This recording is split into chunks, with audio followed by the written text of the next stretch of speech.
The FIFPRO World 11 has just been announced. Who made the cut, who deserves the call, and who missed out? All right, fellas. So we have the FIFPRO World 11. First of all, you hit us with fellas. I like that. It's a good little intro for us to get started. That's very nice. We have the FIFPRO World 11, which, as we know, is an award voted on by all members of the FIFPRO Players Union. Only players vote on it. They vote on the top 11 players in the world from a list of nominees. You have the nominees, and you have the people who make it into the final 11. So this is like every footballer in the world. Theoretically, yeah. Now, I'm sure Every not all of the... I don't know how the voter turnout is. I'm actually really curious to see that. But every professional player who is a member of the FIFPRO Union gets a chance to vote on this award. All right, so we have 3 different categories for this. We got our goalkeepers and defenders, we got our midfielders, and our forwards. What we're gonna do is we're gonna go through the list of people who made it into the team. Okay. We're gonna rate whether we think they deserved it from a scale of 0 to 10, and then we're gonna debate based on some of the other nominees who did not make it in. Are you guys ready with this? Let's get it. It's possible to give someone a 0 out of 10. It's possible to give someone a 0 out of 10. Is someone's name who rhymes with Bench Malik Schmander Darnold potentially in the running? No, well, we'll get there. Okay. We'll get there, Tom. Starting with our goalkeeper. The best goalkeeper in the entire world on the men's side, voted on by other professional players, is Gianluigi Donnarumma. 3. 3 out of 10? 3 out of 10. That's crazy, Tom. Gianluigi Donnarumma is like a good goalkeeper, but he's not great. And okay, He's pretty buns with his feet. He's not a modern goalie. He's a shot stopper. He would have been the best goalie in the world 30 years ago. Right now, he's not top. Right now, he's not top. I feel like Tom being a little harsh to the Italian brother. You know what I'm saying? He had a great year this past year with PSG. He saved them in some massive moments in some massive games. I understand he's a shot stopper, but I mean, his feet are good enough for Pep Guardiola. Yeah, but Pep Guardiola just hits the ball long now. Like, it's a different kind of football. he's reinvented football again. He has reinvented football with a 4-4-2 where you kick the ball long. No. Genius. The man cannot be stopped. I mean, Tom, just to be clear here, we have some of his stats. Donnarumma had 47 appearances in the last year. Okay. And he only conceded 43 goals. In 47 appearances, that's less than 1 goal per game. But you also got to recognize they do play in the French league, so it's understandably weaker. They do play in the French league, but You know that does what I'm include Champions League. That is big, and they won the Champions League Less as well. than 1 goal per game is pretty impressive. Bro, I'm going to give it a 8 out of 10. Yeah, I'll give it a 7. And Tom, just for your reference, the other 2 keepers that were nominated were Alisson and Thibaut Courtois.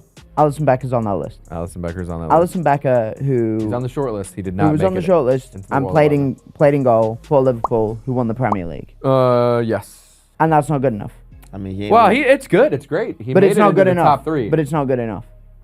No. He deserves it. No. He deserves it. He deserves This it. is from the Liverpool fan himself, by the way. You know he got to show them love. It's Yeah. funny here looking at the appearance stat category. Donnarumma has 47 and Becker has 35. And it's just funny to think, like, what did Alisson not play in that he got eliminated from early? It wasn't that. He had a wonder couple what. injuries. I wonder what it He had was. a couple. Wonder what it missed out on. He missed out on some knockout Missed out on games. some knockout games that Donnarumma clearly shined in because they won all of them. And Couple I injuries. wonder why. Couple injuries. Yeah, Couple it's injuries. interesting. Yeah, Couple injuries. his hammy isn't as strong as it was. Come on, man. As a goalkeeper, you got to get right. You be in the goal just chilling. Tom, you're gonna say this is utter woke nonsense, but they are playing a 3-4-3 Okay. for the position. All right, we have so 3 this is an defenders, excuse. 4 This is an midfielders, 3 right. This is forwards. Amarim. They were playing Ruben Ball for Ruben the World Ball, 11. Oh God. Starting off with Nunes, our first inclusion. You mean Nuno Nuno Mendes? Nunes. Right. Okay. Nuno Mendes, our first inclusion in the World 11 for defenders. He had 53 appearances, only scored 6 goals and 6 assists, but he's a defender, so you don't really expect that from him. What do we think out of 10? It's got to be an 8, hasn't it? Double-digit goal contributions as a defender, like that's crazy. PSG were excellent. He was an unbelievable one-on-one defender all year. Fantastic. Bro, It's hard to think of any better. Bro, that's a 10 out of 10. Nuno Mendes, best left back in the world right now. His assists to CR7 in the recent World Cup qualifiers were absolutely incredible. I mean, bro, when you look at a left back that could really do everything, he could cross, he's fast, he could shut people down as much as get forward. What else do you even need? Our one and only center back, Tom, you're going to like this. Big Burge, Virgil van Dijk. 12. makes it in. 12 out of 10. Raheem, don't even try. Name a centre back better than Virgil van Dijk. Last year? Raheem, look at me in the eye and name me a better centre back I than don't know, Virgil man. van Dijk. I've been seeing Virgil been twerking on my timeline recently, man. Some of the shots that he should be He's saving. been twerking or tweaking. You ever seen that thing that Virgil van Dijk does when he pretends he's about to block a shot, but instead he's like literally just putting his butt in the way of the shot? Works. It's hilarious, bro. It's effective. I mean, listen, Virgil van Dijk, one of the best center backs we've seen in world history. But I mean, last year he was all right. Like, I don't think it was one of his standout years. I think it's 8 out of 10. I do love the one clip where he was like, I think it was marking Haaland one-on-one when Haaland was on a breakaway, and he was just doing the aura defending where he just kind of like jogs and like stares at Yeah, him. like there's sometimes where Van Dijk. Right. No. But what happens in the rest of that clip? Haaland sends him for a hot dog, but Right, no, unfortunately he can't doesn't. finish. He sends Haaland the wrong way onto his weaker foot and then f***s him off the ball. I'm That not is having true. this. Virgil van Dijk, 12 out of 10. Wow. Virgil van Dijk, I'm gonna get him. Last year, I'm gonna give him an 8 out of 10 because I know what he could do at the top level. If those 2 extra points, I seen Liverpool win a treble. They have it in them to do it. I'll give him an 8 out of 10. I'm gonna give him he was solid. I'm gonna give him a 7. He is probably the best defender in the world. I think that he didn't do anything to blow me away. Like with Nuno Mendes, I was so impressed with the way that he kind of had his breakout I think year. the best compliment you can give to a centre back is that you don't really notice that he's on the pitch. You're probably right about that, but I'm also a Liverpool hater, so I'll give him a 7. Last up in the 3-4-3 right back, we got Achraf Hakimi. Oh yeah, wow, this is going to be a really good defensive team, isn't it? Yeah. Dude, Hakimi's been unbelievable, and you know, like that's got to be a 9, hasn't it? I mean, you talk so much, especially because there weren't any other good right backs last year at all. I think it was a really weak year for right backs, especially in the Premier League, among Premier League winning teams as well.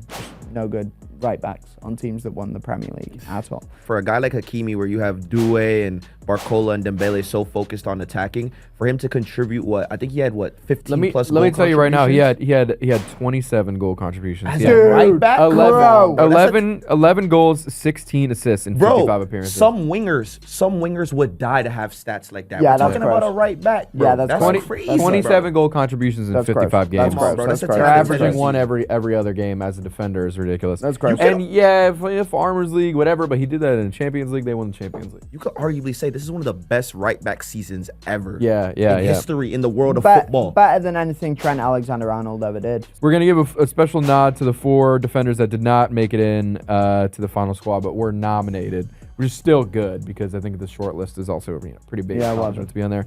We have Marquinhos, William Saliba, Pau Kubarsi, and then a guy I think was personally robbed that should have been in there, Trent Alexander-Arnold. No idea who that is. We will never forget you guys. We will never forget you. I'll forget next one year. of them. I'll forget one of them. If you're liking the video so far, make sure you like and subscribe and leave a comment below whose ball knowledge is the worst and why it's Tom. All right, midfielders, guys. We got packed. There's going to be 4 of them. To start it off, we got Vitinha, first midfielder that makes it in the starting lineup of the best 11. I can't argue with that. I can't argue with that. I can't argue with that. I want to argue with that, but that's a 9 out of 10. Yeah, 9 out of 10 too. I mean, he was solid all year. Defensively amazing, attacking wise, keeping the ball, keeping the pacing for PSG. There was games where other teams couldn't even touch the ball. Yeah. And how far he has come since Messi apparently said. Do you remember Messi said at training, this guy That's yeah, crazy. I'm going to give him a 9 just for bouncing back from diversity. If the GOAT told me I sucked when I was on his team, I'd probably Yeah, that's what I'm I'd saying quit. though. Like Messi, not everybody up to your standards every day, buddy. You the GOAT. All right, next up, starting midfielder, we got Pedri.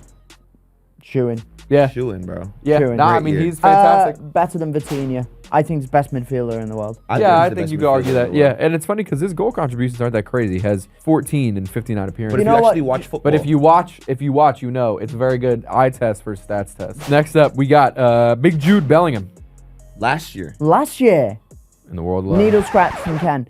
Oh, I don't know about that. He has 30 goal contributions, 15 goals, 15 assists in 58 appearances. Yeah, but Madrid weren't very good. I have to say, I think that there's probably people who deserve to be in that 11 more from past year. I'm gonna give it like a 4, and I'm curious what you guys had to say about Jude. That's a 5 because I think he's always good for England, but I'm not entirely sure. I'll give it a 6. 15 goals, 15 assists as a midfielder. That's incredible, especially considering the year before he was in a more like advanced role as like a striker, number 10, shadow box striker. But for me, honestly, Jude Bellingham is one of the best midfielders in the world. I don't know if last year we saw what Jude Bellingham could really do to impact the game on every game on a regular basis, but I can't blame him for putting him in there, so I'm gonna give it a 6. He got some aura points, FIFA cover. He's like hot or whatever. Yeah. People threw him in there for that. I Threw think. a few temper tantrums though when Barca kind of cooked him. Yeah. Well, what are you gonna do? Man? That's Awkward. pretty embarrassing. It's not fun getting cooked, bro. Yeah, Yeah, true. that's pretty embarrassing. I'm always saying that. Next up, last starting midfielder, we got getting kind of chilly in here, guys. It's Cole Palmer with Mid. 18 goals, 14 assists, over 58 appearances. Mid. The only good thing I will say about Cole Palmer is that goal in the Euro final, which England eventually lost anyway. I mean, what else is new? Yeah, no, I mean, That's a decent one. I'll give it a 7 out of 10. Nah, that's a 3, bro. Cole Palmer is still living off the goodwill of like a year of good football. No, I have to. Yeah. And Cole Palmer, has been trashed since like January 2025. Yeah, I will say this about Cole Palmer. I just don't know if like he's a player that you could rely on to win a title. I think Cole Palmer is an amazing player. I think he's a fantastic number 10. If you get him in the right spaces, he could do incredible things. But I'm looking at the players that we're looking at who's winning Ballon d'Or, who's winning trophies for their clubs, and who's really making an impact. I don't know if Cole Palmer's a person that you have that you could be like, yeah, this is going to be that person that's going to win a title. Like, he's carrying the team. He's carrying. I don't know if he's going to be that guy. We have 4 midfielders who made the short list who did not make the final 11, and they are Federico Valverde, Joao Neves, has a shout, Kevin De Bruyne, and Luka Modric. Nah. The Modric and De Bruyne shouts. I mean, those guys 5 years ago, they're best midfielders in the world. I'm putting Fabian Ruiz over like Luka Modric last year. Wouldn't you? Yeah, that's a good shout. Like, I mean, you could honestly make the case that it's that entire PSG midfield. Yeah, you could make the case because I'm looking at it last year. Like, Luka Modric was like kind of a bit part player. Like, I feel like people voted for him more because he's a legend. He's got 4 goals and 9 assists in 63 appearances. Yeah. No, sorry. Luka Modric, in my opinion, he's not mid. He might be the best centre midfielder of all time, but he's also 39, 40 now. All right, we're going on to the forwards. We got 3 forwards who made the cut, and this is probably, I would say, the most stacked category out of the entire thing.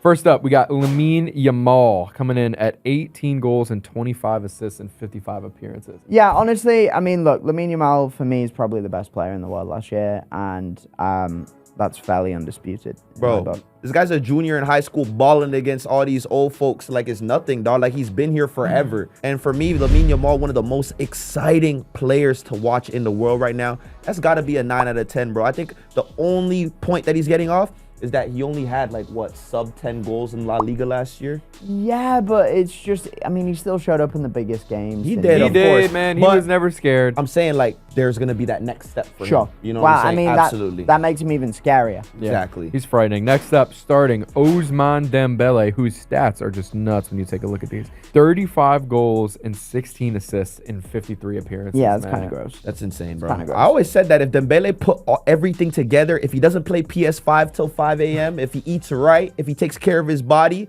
bro, who's gonna really stop a guy who's both-footed, who cuts in, could shoot with his left, cuts in, shoot with his right? All right, we'll give, for me, Dembele gets a 9. He's fantastic. I think Yamal has more aura, so I would have preferred Yamal to be #1 best player in the world, but Dembele is fantastic. It's really he sits there wearing a Mallorca kit. He's like, aura counts, guys. I'm not gonna lie, Lamine Yamal's PR push them last couple weeks before that was decided was insane. Yeah, he was doing his thing. Last up, the final starter of the FIFPRO World 11, Kylian Mbappe. He's got 44 goals and 5 assists in 59 appearances. Why is it not? Can you say the stats again? 44 goals, 5 assists in 59 appearances. Could you say the stats again? 44 goals and 5 assists in 59 appearances. You know what's crazy? He scored 44 goals. Yeah? Do you know what's crazy? He made Madrid worse. Ding, ding, ding, ding, ding. This guy. He actively made Real Madrid worse. It doesn't matter. Okay, think about it this way, right? Raheem, you can make content that gets like hundreds of thousands of views. Yes. But if you lose followers, what does it matter? No. So it doesn't matter. So if you lose followers, it doesn't matter. Oh, no, it does matter. Absolutely does matter. Because it feels like I'm wasting my time. Mbappe at Real Madrid, just because they didn't win anything this year. I mean, look at them this year, though. It's going to take a year for you to adjust. Dude, look at Liverpool. You're telling me the same thing about Liverpool, though. How it's going to take a year to adjust for Isak and Ekitike and Verts for all these players. 007 Florian in a season where Mbappe is not adjusted to the team, still trying to figure out the tactics. The manager's already on the way out. So you already know the playing style that you're playing that year won't be the same playing style the next year. Dude. And he still bagged 44 goals. But he got Ancelotti sacked because they had to change the whole system. Absolutely, but FIFPRO. He gets the manager sacked. That's how you make the best 11 in the world. Mbappe scoring 44 goals. How is that Ancelotti getting sacked? I think it was more so that his time was just coming to an end. Nah, bro. I think that if we're talking about FIFPRO World 11, and it is the best individual players and individual performances, 44 goals. You want to hammer home individual anymore? Individual players. Who would you rather have? Well, Raheem, let's get into that. The other forwards that were nominated. We got Lionel Messi, Cristiano Ronaldo, Rafinha, Mo Salah, and Erling Haaland. How is Mo Salah not on that list? Well, How is Mo? how is Erling Haaland not on that list? Okay, so man? Erling Haaland had an injury-disrupted season. Season. Mo Salah set the Premier League record for goal contributions, eclipsing a number by Thierry Henry, and Liverpool win the Premier League. Yeah, but he didn't have 44 goals, though. They had 44 goals, though. I don't know, my boy. I don't know. 35 ain't 44 to me. And this is an individual award. Mbappe, I'll give a 6 out of 10 for that because I think you can make your argument But, that he yeah. made Real Madrid worse, but individually contributor, he's All right, fantastic. Tom. I'm not going to lie to you. Mo Salah did have an incredible season. I'll admit that. You know what I'm Okay. saying? But if it really came down to it, if you could sign Mo Salah or Kylian Mbappe for your club, who you signing? In their prime? Killy, in their killy, prime. killy. So Killy. I know if I know I've got multiple years of like If you- that best okay. football ahead. Mo Salah is now a 98. Oh Who yeah, you signing? think like that. Sorry, like in terms of age. Yeah. They're both the same age now. Well, Kylian Mbappe has a higher ceiling. All right. Well said, Raheem. Fair point. Thanks for your You're gonna contribution lose to- followers, and you admit Yeah. to that. All right. We got a lot of good questions, a lot of good conversation here. Who deserved to be in the World 11 the most out of everybody on this list? Who was the best player? For me, it's Nuno Mendes. Lamine Yamal, Hakimi. Who's the least deserving? Donnarumma. Yeah, he wasn't fond of that choice. No, he wasn't fond choice of that at all. one. I mean, least deserving on this list. It's really hard to find anybody who is not. Maybe I'll go Donnarumma too. I would say Cole Palmer for me. Make sure you like and subscribe and comment saying why Tom is wrong on a variety of topics. And we'll see you guys in the next one.